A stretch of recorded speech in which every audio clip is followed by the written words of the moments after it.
on, Foxy. It's your birthday. Not for real, just for play. This is Cree Summer, and Moana Nui will be right back.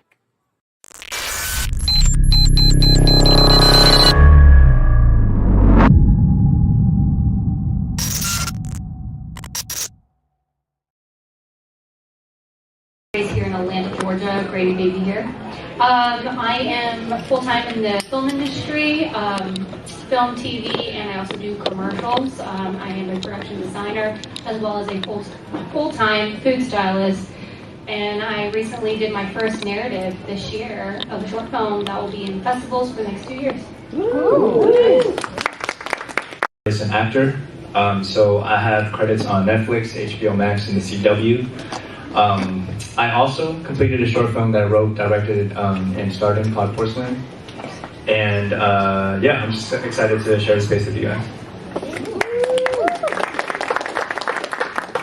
Hey everyone, my name is Jack Ha. I am an actor, producer, and comedian, and I work in the film industry for quite a while, and yeah, just happy to be here.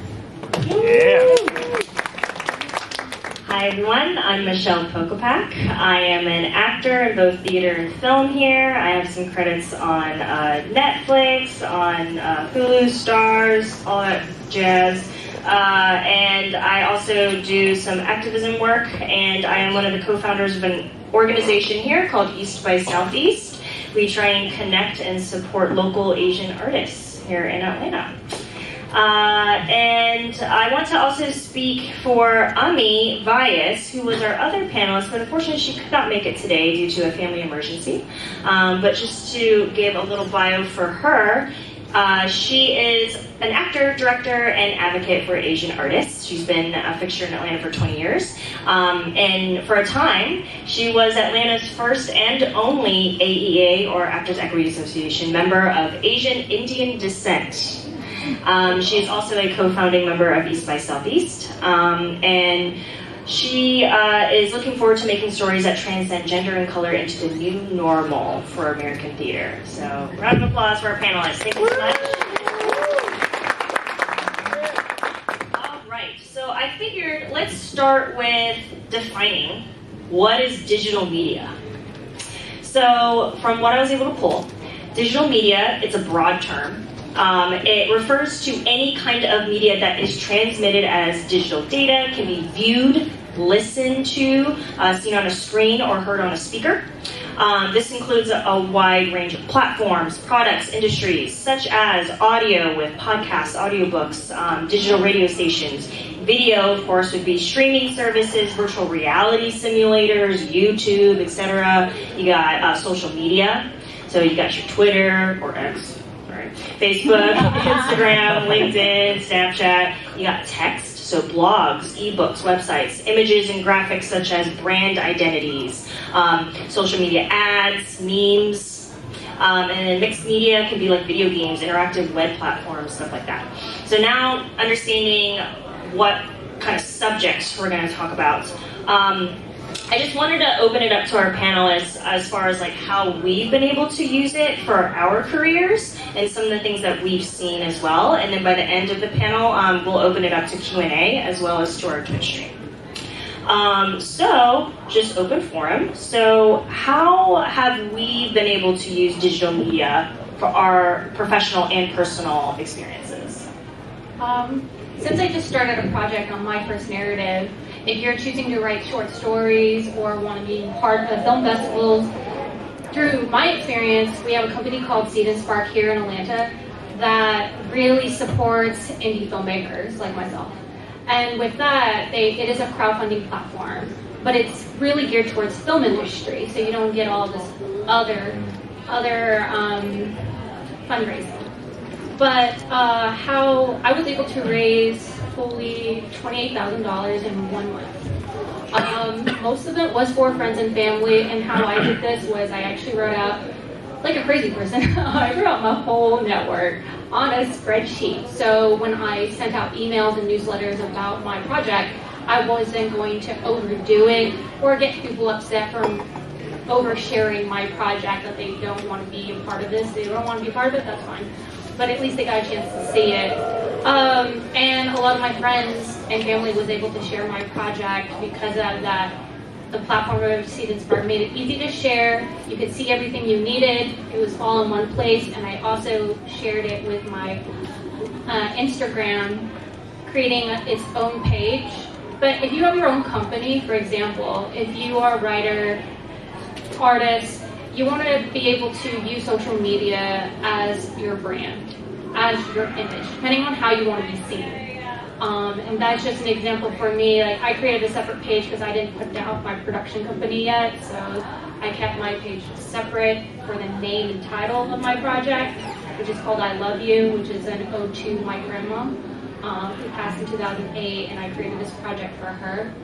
And it was about her Alzheimer's episode at dinner before she left back home. And with this, Seed and Spark is important, linking it to your other social media platforms like Facebook, like Instagram, or Snapchat. You can link in any of your social medias to Seed and Spark if you're creating a project like that. But other than that, I was also able to reach out to podcasters for indie filmmakers. So if you're interested in trying to put yourself out there and you want to get more attention to your projects and talking about it, like one of my friends said, they gave me advice. They said, at least market your project 6 to 8 months in advance if you want your project to ever be seen or actually get proper funding. 30 days isn't a lot of money, and depending on how much money, like I've seen some New York campaigns get up to $100,000. I don't know who's missing that, but when I looked at the amount of followers that are on Seed and Spark, because Seed and Spark is up to 85% of people reaching their goals, is why I was interested in using that platform versus like Indiegogo and other platforms. I'm very impressed at the fact that most people got a chance to raise money for their projects and finish and complete their project, which was also a big interest. I didn't want to be one of those artists that started a project and didn't get it done, because that would be very discouraging for me or anyone that was a part of it. But that's my take on it, and if you wanted to know more, you can ask me after this. So it sounds like there's differences in public versus industry facing. So like, who's your target audience, right? So there's a lot of accessibility that comes with digital media, social media, links, crowdfunding. So they're all interconnected. You can find someone in whatever platform, even if they don't have this other platform, right? It's the fastest way to send information. Thank you. So I was trying to give you guys like a Cliff Notes version of my past to the present. So as a teenager, I got into the music industry like really young, and I was like scouted by like major labels. And the thing that kept like stopping me from like reaching my goals was my race. And it would tell me to my face like, hey, like we really like you and we want to put you out, but you're Asian. And so being told that over and over, being shelved and being kind of like put on the back burner made me like switch gears and really tackle the internet, because I'm like, if they're not going to put me out, I have to put myself out. So I really learned how to be personable on social media and really be accessible, and to an extent, like to people who are reaching out, and really make them feel like a human experience. And I think like one thing about like building an audience and building a community is making everyone feel valued. Because I feel like for me, like the reason I try to respond to every positive comment and message is because that person didn't have to do that for me. So when you're building a community, I would encourage you to see people not as numbers, but as humans, you know, because we're all trying to get through life together. And if they are coming to your page or coming to your shows and giving you their time, like they need to be appreciated. So what I was able to do, especially this year, was I used my social media social proof, like having like followers and numbers and whatever, to translate that into real life stuff, hence my long ass title for this panel. I went on tour this year, like by myself, like from like January to July, like a madman. And the way I was able to do it was I had a really good EPK, which is an electronic press kit, as well as my social media like credentials. And so these companies look at it and go, okay, these are good investment. And so like it's the ability to use what you have on the internet to translate that into real life that is going to help you get to people to value you and invest into you. I'm going to add to that, having a press kit for your business, any business that you have is important. Having a good headshot for yourself, represent you, or even if you don't do that, you have at least a logo for your business. Anything that you want to share out there, so if you ever get interviewed by a blog, a podcaster, or other social media platforms, you have something to give to them so you don't have to scramble. Having that either ready on your desktop or having it in your Gmail where you can quickly share it to someone in your Google Drive of various things that you want to put out there. And you update it with either little images or little GIFs or updating your logo. That all is very important for your business in the long run. And doing it on the go. It's obviously, speaking as artists here in this panel, you're told a lot of times, create your own work, make your own stuff, right? Especially when you feel like you're limited or you're not given certain opportunities or chances. And so the way to funnel that and to use it towards you and authentically representing yourself and what you want to put out there, what stories we're putting out there, digital media has allowed us to make that incredibly accessible, customizable, to be so individualistic so that we can better represent ourselves and our authentic selves, especially when it comes to certain identity kind of issues, right? Being told no when you're told you're not marketable or like there's not an audience for you or blah blah BS. And I like this point that you made, Ellen, about like the interactions that you have.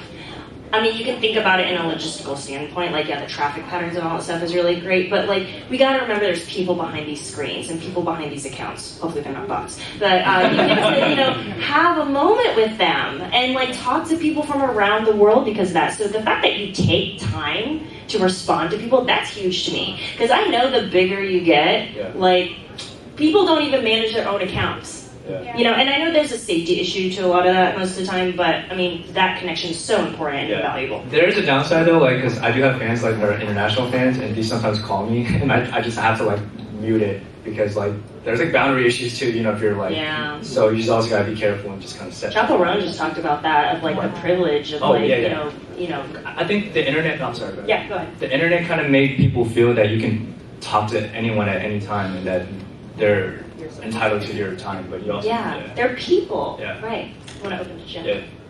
Okay. Piggybacking on that, they're people, right? I think what's important is like whatever you're trying to do is facilitate that open discussion, but in the right manner.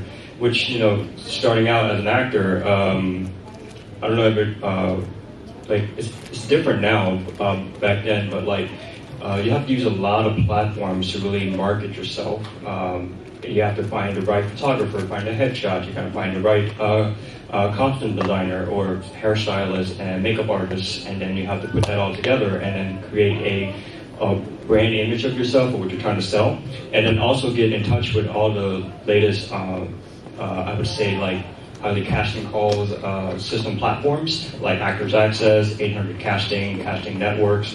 These are very huge platforms that a lot of databases are used for casting directors that basically utilize them to put out these casting calls. But of course, that's where you have to also find an agent that represents you, and that agent goes into those platforms and they really pitch you to these casting directors, and if the casting director likes what is pitched, then they will invite you to the casting call, and of course you will have to audition, which you have to send in the self-tape. And the self-tape is a whole different story, which also with digital media in itself, because you have to take time to actually self-tape at a space with good sound, lighting, and camera direction. Your own producer. Basically, you're producing everything. You're doing your own costume, hair, and makeup, and everything. And then you gotta understand how to edit yourself, and editing everything together, and put that package, and hopefully send it off into the void, and you get a callback.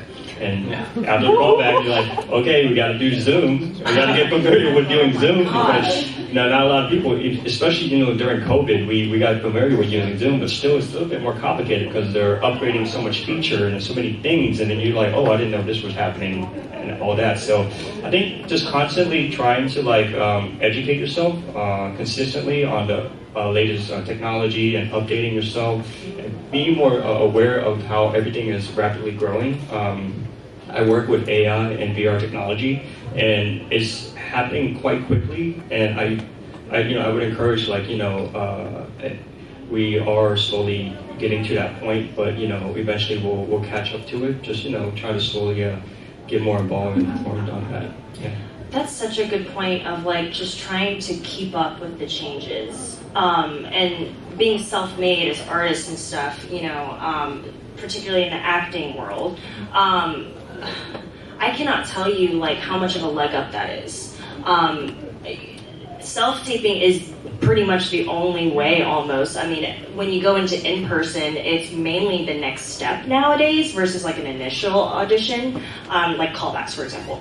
And Atlanta was actually really big on that. They were quite a lead versus other markets like LA and New York.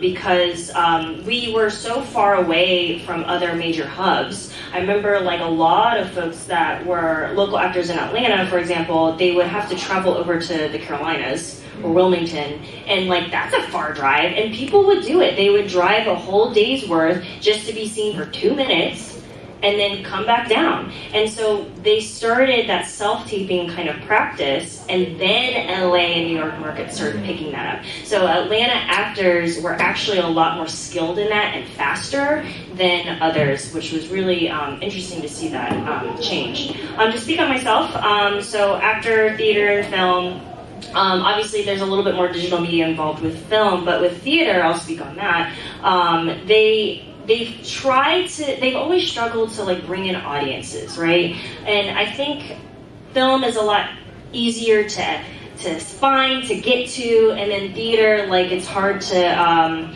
cultivate those audiences. And so how do you interact, especially through social media, for example? So you're seeing a lot more interviews, you're seeing a lot more advertisements, you're seeing a lot more film people in theater now, especially with the strikes going on and stuff. So it's always ways to grab attention, advertisements, right?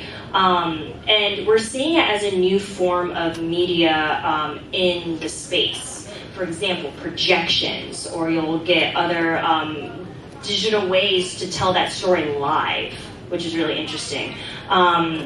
So for me, I always thought that I never had to worry about this kind of stuff. That's why you have a rep. That's why you have agents or managers to do that for you. But it's not the case. And what they kind of don't tell you in art school, or clown school, whatever you want to call it, right? It's a business, right? So you learn the techniques to do what you do, but they don't tell you how to fit yourself in the working world.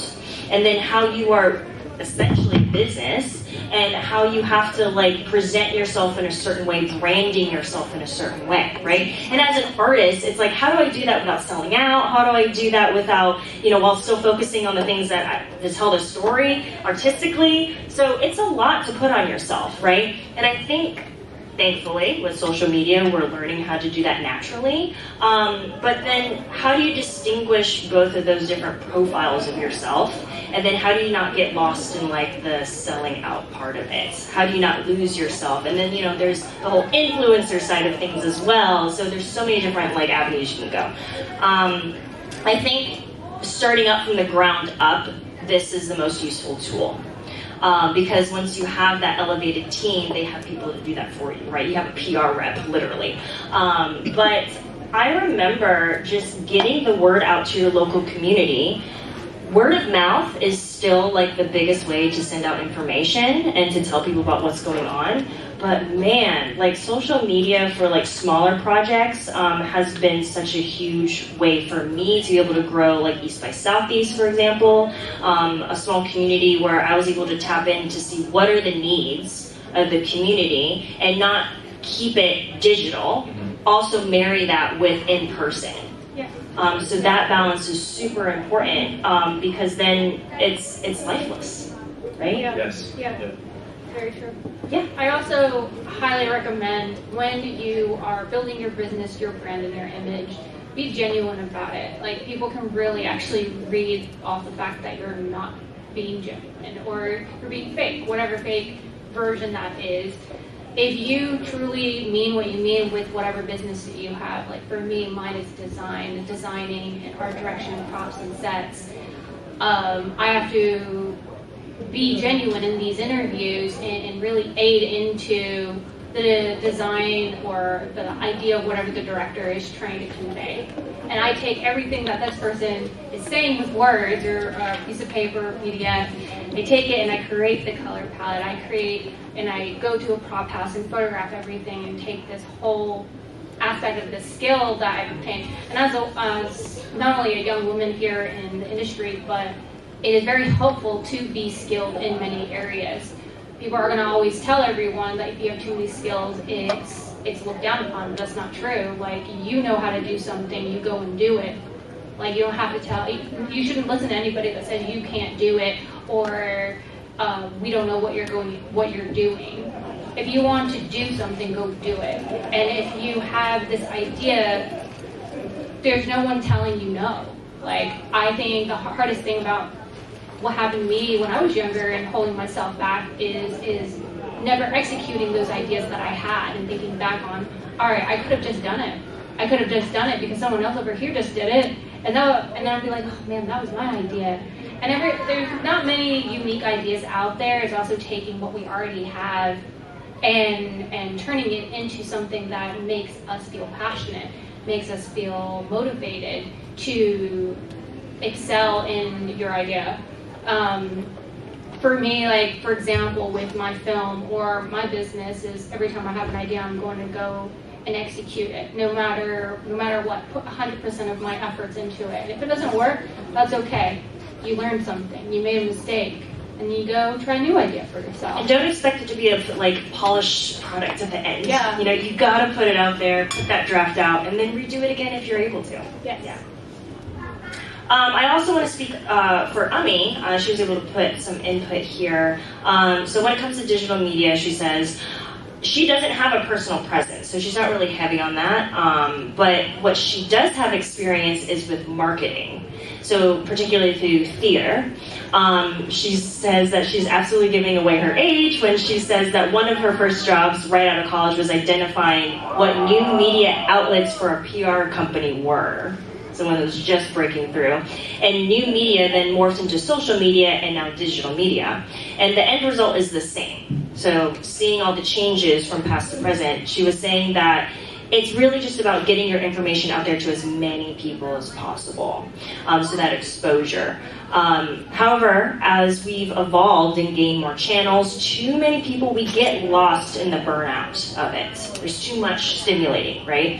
And to stop thinking of digital media as an ends to a means and start believing that just having a digital media presence is the point. So that's what she says on that. You don't have to post every day. If you're on any sort of social platform or podcast platform, you don't have to do it every day. Like 2 or 3 times a week is enough for people to stay engaged in your platform. Yeah. I mean, I was going to agree with Naomi, because the algorithm works in a way where, like, it kind of revisits it every now and then, and that's why the views keep going up, or however presence you're trying to put out there. And I was going to add, if you don't have the time to constantly be on social media, there are websites like later.com, so you can upload everything. You can upload your image or your video, and it will post it for you. You can set the time and date. You don't actually have to be on your phone if you're working, if you have other jobs. Either slowly building that image and brand for yourself. It's already a full-time job doing all these things. Yes, honestly. that's true. I also want to talk about job opportunities. So, we've kind of relaxed out of this formal setting, the conventional, how to apply for a job, how to connect to network, right? A lot of it now is digital. So can we speak on have we been able to find any opportunities or success by just getting it through, a post that we saw that, hey, they're looking for this kind of person, this pay, blah, blah, blah? Yes, I've gotten most of my jobs through Facebook. Oddly enough, I am part of all these different groups. If you are a writer, I'm part of indie filmmakers, and I'm part of these other platforms. I think one of them is called Wear Spot, which is I actually don't know why it's called that. But I apply, immediately message, they're like, DM me or email me your resume, and I email them. And I have gotten really, really good jobs off of Facebook, and I'm always surprised when that happens. and they pay really well, or at least decent enough for me to be like, oh my gosh, I'm going to take 10 to 12 hours of my day being on set with these people that I've never met, but it's actually quite worth it. Do you have a vetting process? No, I actually have no idea how many people submit. Through the comments, it's like if it's over 50 comments, I'm like, I'm still going to submit anyways because I don't know what these people's resumes look like, but I know what my resume looks like, and I think I have a fair chance of getting this because of the clients I've worked with, because of the production companies I've worked with, and the directors I've worked with. So if you think you don't have that shot, just make your resume not just black and white, because if someone's looking at your resume all the time, they're looking at hundreds of resumes. Mine's a little bit, I have 3 different colors, each line is bolded, and I have clients separated from the production companies and from the brands I have worked with. And I can fully state what I have done and how I did it.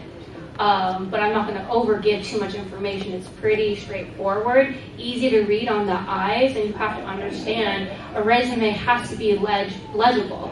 If there's too many words, no one's going to look at it. If it's too compact, no one's going to look at it. Your name also has to stand out, and your contact information has to stand out, or they're not going to reach you. If it's too hard to find the information, they're going to just skip you and look at another resume.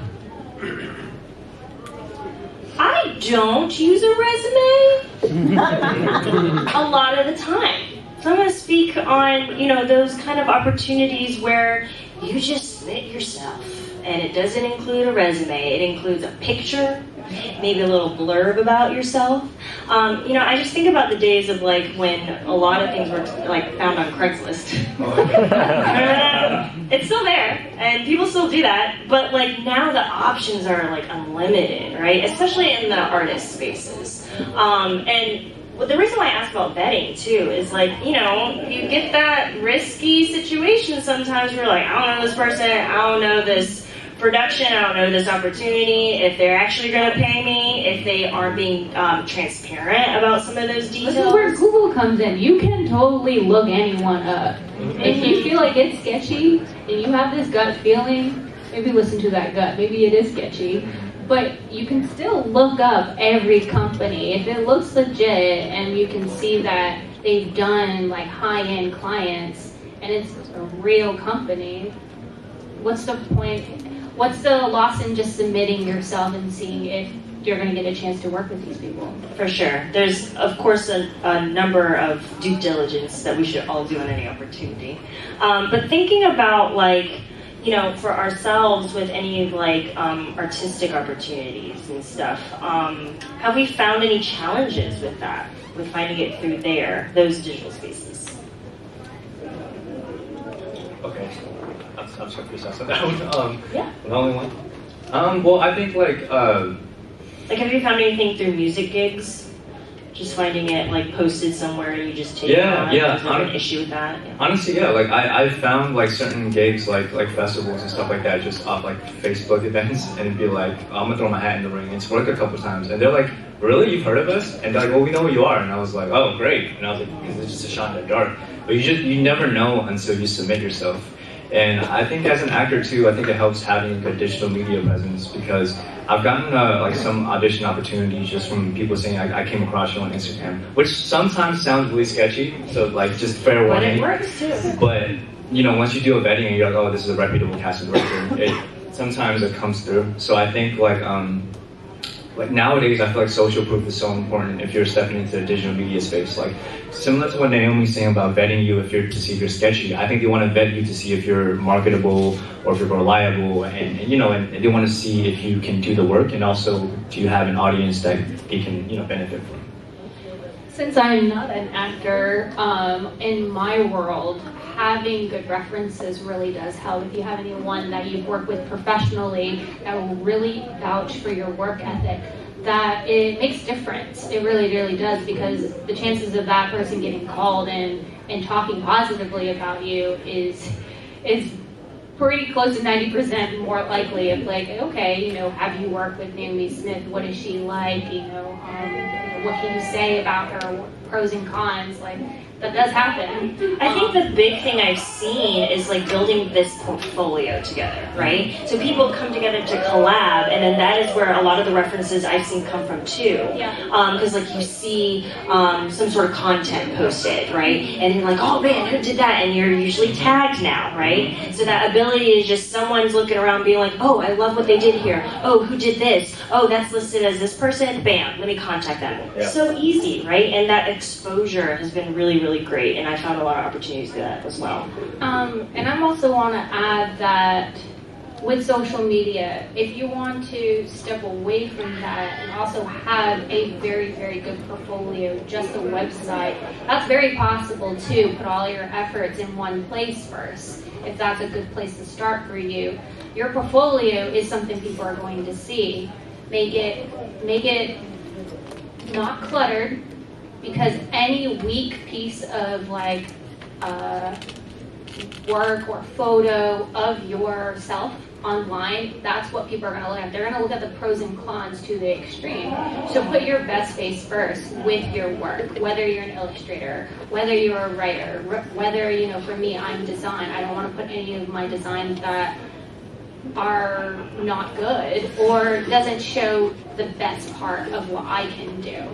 And you start gathering all this information, and don't forget to also update either your social media, update your portfolio, your websites, because, you know, that does help to show the most relevant work. It's a working, living thing. Yes. Yeah. I know in the acting world, there's always that question of like, is my social media presence a huge determining factor in like me getting the opportunity, being cast, stuff like that? And it depends a lot, and a lot of the feedback that I've heard is mainly no. But how true is that? I don't know. I've seen it actually hurt people. Because it's depending on what they're posting and how they're presenting themselves. I mean, of course, you gotta look at like what the opportunity is, right? So like if I'm auditioning for Disney, for example, that's a very clean cut kind of brand and style, right? So if I'm posting more adult themed things with certain language on top of that on my personal pages and it's not private, you gotta look into that, right? So Adult Swim might like it. right. Yeah. But what is the pitch here, you know? Yeah. So just catering to that Know and your being audience. conscious. Exactly. I kind of want to move us into one more subject before kind of opening up to Q&A really quick. So AI. So that's been a new little realm we've been figuring out. And Positive things Hey, to next say door we're about playing it. AI. I'll be right back. okay, anyways. So, you know, you've been seeing it a lot too with writers and with SAG performers. Strikes have been happening in film and TV, and now gamers are now having this strike going on right now, especially when it comes to motion capture, the video realm. So, what are our thoughts on AI and like how that kind of compromises our work, especially in the digital media world? So, Compromise, sorry, it's not the right word, whatever. so I work with AI VR technology for a company where I puppeteer for virtual reality for training simulation for various companies, Salesforce, Google, Facebook, you name them. They use our training simulation where we talk about like, you know, diversity, equity, inclusion, microaggression. It could be for sale, medical, government, across the platform, anything, right? The technology is growing very fast. At this moment, you don't know what's happening because it's happening in the back doors, right? Unless you're actually involved with it every day. And it's quite scary, actually, because at the moment, the technology is getting more advanced to the point where eventually, it will become more sentient. It knows how to, Skynet. do everything, yeah. Terminator style. And but I think what's is good now at the moment, you can utilize it to your advantage, which I highly encourage you to do if you don't use it today. I personally use it on a daily basis. ChatGPT 4 is great. Because, I mean, I know a lot of lawyers, doctors, so many professionals use the technology for their advantage, and they don't know the difference. The only difference is that it is written by AI, but you have to personalize it afterwards, right? Yes. But that's the only difference you have to do. But it is very beneficial if you have anything you need to draft up a business plan or starting a business or anything you need, or like drafting up anything that's some contract, monetary values, whatever is needed. I highly encourage you to try to utilize that because it saves so much time and energy and efficiency. It is a beautiful, useful tool to try to use to your advantage. And we're at this world at this moment where unfortunately things are happening much faster, right? So how do you keep up with it? Well, use that tool and use that AI technology to your advantage and try to work your way through that. And it can even help you with the social media platform, telling you how many times you need to post, when to post, how many views you're going to get. It is so smart, and the data is so accurate. I just think like it is a disservice if you don't use it, because I just feel like it's a leg up, something just to use. I'm going to add on this. So, like our title says, how to leverage social media for real life success. So ChatGPT 4, I've played around with it a lot with me, my partner here. So he's over there. The other Mandalorian. So ChatGPT 4, we used it for our business. I will write out an email, a nice one to whoever it may be, and I put it in ChatGPT 4 to revise it in a more professional setting, depending on who I'm talking to. I'll take it back, copy and paste it back in my email, and then personalize it to that person that you're sending it to. You want it to feel like you, that you're the one talking, not this AI. And you want it to feel warm, not cold. So that's one way to do it. Emails are very helpful. Personalizing it is vital and important, but also budgeting aspects. So if you're trying to budget carefully on your business, you can use it. It's very, very good with research.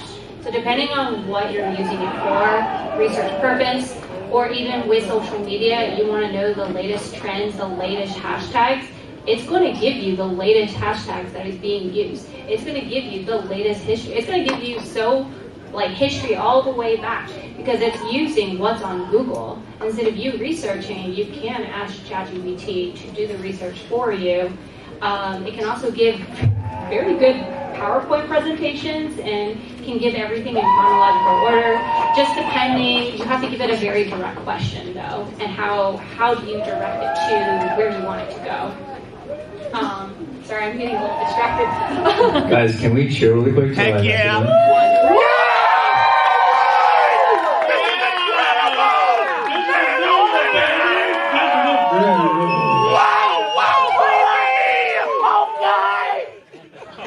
Calm down, little John. Calm down. I think this is a good way for us to segue into the audience. So, yeah.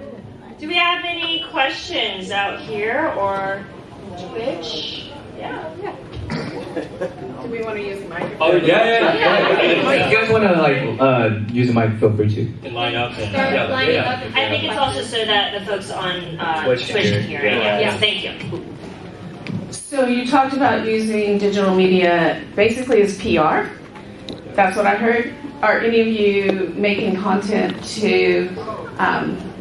as content creators, trying to monetize your Instagram or TikTok or anything right now?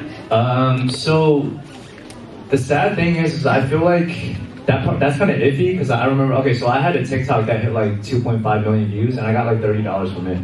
So I was like, I'm gonna monetize a different way. I'm gonna use social media as a way to get real money, not $30. So I know some people have gotten good. Hello, can you hear me? Some people can gotten really good money through consistent cringe content, but I feel like it's what you want to do with it. I feel like there's better ways to do it than just $1 here, $2 here for posting. You know what I mean? I feel like using social media for getting actual money in the real world is a better investment. And really adding on to that, it's also just knowing your audience. I have my accounts attached to my business account on Facebook, and I can watch who's on it, whether it's a man or a woman, the age range, and what country it's coming from. And I find that data to actually be very useful because you want to know who your audience is. Do you want it to be seen by everyone, or do you want it to just be seen by women, by men? Where do you want it to be seen? And what age range are you aiming for? Because you kind of need to know where your business is going to get more people to keep going to your platform, to keep coming to your website so you can keep putting out the content that you want to put out. I'd say for me, especially as an actor, my face is the brand. Yeah. And so I do not see myself fitting in the influencer world. Yeah. And I do not see myself being pigeonholed, which can unfortunately happen. Yeah. So you have influencers that have been able to grow up and step up as an actor, for example. But if you think about like Flo from Progressive, who was like one of an OG influencers before like TikTok was a thing and stuff like that, right? If you want to think of it that way, when you see Flo, which you rarely do, in other settings and characters that are not progressive, you as the audience member gets taken out of it, right? So you can't imagine that face or brand in other ways.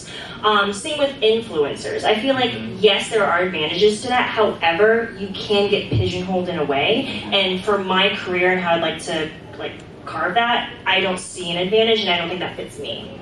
Yeah.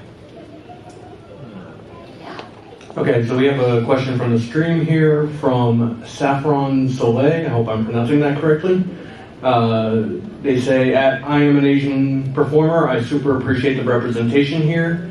My question is, how do you manage the expectations and the fears with losing money on making a project? We wear so many hats as artists, but how do you pay for your day-to-day while you wait to hear back on jobs? Really good question, right? How do you find that balance, right?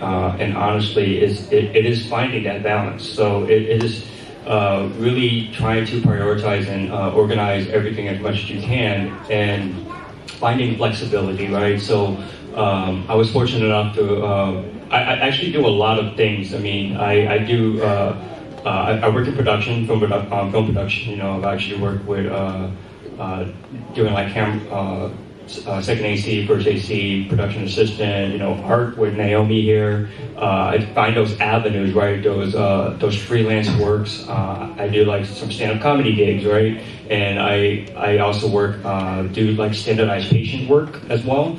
As an actor, I work with a few hospitals, like Emory, Kennesaw. A standardized patient is basically like a simulated environment where you play a standardized patient, displaying certain symptoms and everything for like upcoming nurses or future doctors to really, you know, go through the simulation with that.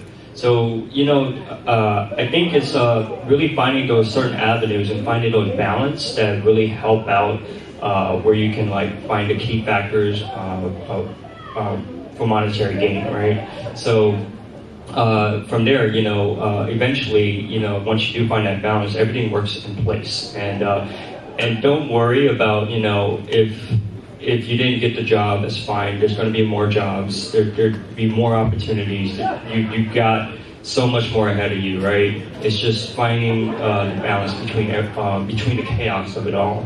And once you find that center, eventually you can find ways that works for you, that works for your own time, you know?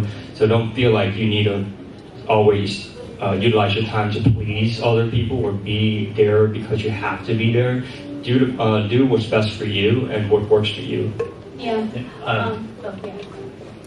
I definitely agree with him. I feel like having multiple streams of revenue is what keeps me sane. I think like, so when I'm not auditioning for like a movie or a TV show or on set, I'm on the road and I'm performing, I'm getting money that way. If I'm not doing that, I'm writing and releasing music. If I'm not doing that, I'm writing music for like a TV and movie, which is like sync licensing. And so just as long as I keep myself busy and I have some form of like, you know, like money coming in, it helps me keep my momentum up. And I think having everything for me under the Allen Z umbrella, like no matter what, it leads back to me. And so I think whatever you do, it's like if you're able to kind of tie it back to yourself, like you're never like selling out per se, because it all supports what you're trying to do ultimately.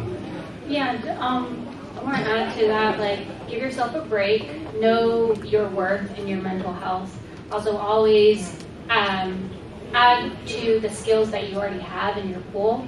So, like, I also do many things, and having multiple resumes, doing multiple jobs, it's not so bad. Like, I am a freelancer. I work for myself. I am my own boss, so I know how much time I'm going to give to each project. And being a designer, what do I design? What tools do I use? I'm going to aim for jobs that I'm going to be using my design tools of like Adobe Creative Suite and constantly making sure I'm keeping my skills up because it's always evolving and changing. So depending on what job field that you're in, you want to keep those skills active by doing other part-time jobs if you're not doing the big jobs that you want to aim for. Of course, keep applying and keep applying for all those jobs that are out there, and even if you don't get discouraged, because it is a competitive field. Being in the creative field, there are only so many people that can be in that position at once. But that window of opportunity will always come back, and just know to be ready that, okay, I'm going to submit this time, I'm going to keep aiming for it. And don't give up so easily, because your dream is you, whatever you want to aim for. So just keep going. Money sucks. Oh, really? So, yeah, when you don't have it. But when you do, it's great. So, for me, when I started out as a theater actor, you don't make a lot of money. And it's like, how do you follow the dream? How do you stay in it and like validate yourself that you can make it and you can make this a living and all that. As artists, it's normal and it's encouraged to be a multi-hyphenate, to do many things. However, what happens when you're multi-hyphenates also don't make money? There is no shame in having a day job. There is no shame in having more than one job. Sometimes those jobs are literally just to pay the bills. But I want to encourage you to use that and to remind yourself that that's all that will be. And I think a lot of times we get sucked into the job that pays the bills, and then we make our whole world revolve around that job. Because it's that life source, right? And we get lost in the shuffle. We get lost in the hustle, right? Make some noise, y'all. Yeah! Day job! And you gotta remember to look at what's your North Star here, right? So like, yes, I'm doing this job for a little bit so that I can make the money to fund the things that I actually want to do, and treat it as such. If your North Star changes, that's okay too. But just have those check-ins with yourself and treat those side jobs as side jobs, even if it's a full-time job. I think the other thing too, with being a multi-hyphenate, it allows you to try new things and allows you to learn those new skills. So go for it. You never know if you hit the jackpot and you find something that, wow, this actually really aligns with what I want to do and how I want to do it, and I can mesh the two worlds together. Yeah, be around people who really support you. Don't be around those that don't support you at all. Like, it can really bring you down. Find the chosen family that really brings you up and puts you in a better headspace to keep achieving the goals that you want to achieve. Yeah. Anyone else? Yeah. Oh, first. Yeah. No, you go. No, for real. Oh, it's okay. Cute. Rock, paper, scissors. It's okay, I'll go. Make some noise for kindness. Yay, kindness! Just kind of following up on what you were mentioning on finding a community to kind of build you up on that. Is there any sort of advice that you give for that? I often find myself in places where I try to find communities that I'm working on a radio drama podcast, and it's hard to find people who may align with that sort of thing, or without leaning too heavily on needing all the support and not really getting much support back, and that sort of thing. So if you guys have any advice on that. Well, I found a lot of my creative friends just by actually being around the indie filmmakers. You'll be surprised that they don't have to do the same thing that you do. You just have to believe in the same way that you believe in how you process information. Be around a lot of neurodivergent people who are very ADHD, who like to have a lot of hobbies, and it keeps you kind of going, because like if they're going and you're moving, you can all bring each other up. It does take time to try to find your tribe, but when you find it, you hold on to it. It took me a while to find mine, but I would say now, being where I am, I would say probably it took me at least 4 or 5 years to really find the people that I really want to be around, and to cut out the toxic ones, the ones that really bring you down, and really executing the chance of saying, you know, that person, I don't want that person back in my life, and or I need to keep that person at a distance because the way they speak to me is just not appropriate, or it's just transactional, or it's aggressive, and gotta know where your boundaries are. And you can always speak up, even if you don't want to speak up right away. You can also just remove yourself from the situation and just step over there. So, yeah. I think one other thing I want to add to that, something that my a teacher told me once, is don't try to inspire others. Let the work inspire you. So instead of putting the energy out there to get people to see me, to come support me, blah, blah, blah, if you just instead reverse it and try and bring that towards you, bring that energy towards you, manifesting it, right? Because you're already so focused on serving the work that you do, the story that you want to tell. And when you get so invested in that, you yourself become inspiring. And even that's not your intention. And people find that and they feel that and they see that. And they'll flock to you. Yeah.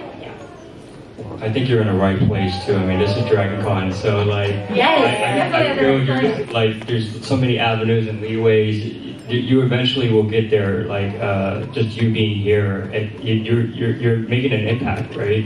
So eventually, I think it will happen. And yeah. I think you'll find your tribe. I just want to say you have a very good aura about you, because when I was first answering my questions, I just looked at you and just nodded. And I'm like, oh, you're right. I am saying the right things. Yeah, you have good energy about you. I think you'll find the right people. Great. I'm here to help. Yeah. So we have about 5 minutes left. I think we have time for at least 1, maybe 2 questions. We'll see how much we can fit. I know, but time. Sorry. So the good news is you've already answered part of my question. So it'll be quick, and we'll squeeze in one more. I wanted to say, yes, Dragon Con is a great place to just be yourself. Who here doesn't feel included? I mean, Dragon Con, right? So on that note, you already spoke on it a little bit. Can you tell a short time where you use social media to help find your people, like find the group that you belong to? Okay. I want to say this. I feel like growing up, I admired a lot of like hip hop artists and R&B artists and things of that nature. And now those people are like my peers. And a lot of them met me through social media. Like you would find like a video of mine, or like, all right, so like you guys remember before Meta Verified, you had to actually get verified? I was one of the last of the Mohicans to get verified the right way. So I remember that period of time when it meant something. A lot of celebrities I looked up to found me because I guess I joined the Illuminati or something, and like they all were like, oh, you're one of the cool kids. And so through social media, I was able to connect with so many people I grew up listening to. And I as much as I hate social media, I'm so thankful that I've met these people, and now I can call them like a friend. And so I think, it can be a powerful tool if used the right way. And like when I put out my separate page on Instagram for my short film, I had a lot of film festivals message me privately, and I was very taken back by that. I was like, oh, how did they find me? I mean, I guess I did the work. And the fact that it's like, I looked at these festivals, I got a chance to like respond back to them and be like, hey, when my project is done, I'm definitely submitting to you because I am talking to a real person. It's not a bot, it's a person. And they're trying to make a difference by doing genuine storytelling, which is what I'm really am part of and what I believe. So yeah, I would say social media, you can find the people that you're looking for, and you can get what you're looking for out of it too. Of course, sifting through all the other bullshit. Awesome. Hey, this has been great. Y'all are very, very helpful. My question is sort of 2 parts. Like, I'm thinking about starting a podcast, and this applies to other things in the arts, but it's like, how do you determine breaking into a place where there's already so much and attacking that is like, do I want to do something that's differentiates me, or doing the authentic thing that's maybe like an idea that's already happening a lot, and how to decide between those two things, I guess. Making art for the like what the masses want, and making art for myself, I guess is the question, sort of. I would say definitely make the art for yourself. Okay. Like I said before, the genuine passion will come through, but you also have to market yourself. Even though you want to put out your content and your meaning of whatever story you're trying to convey through each episode of your podcast, like back on what Michelle says, bring what inspires you and put that out there.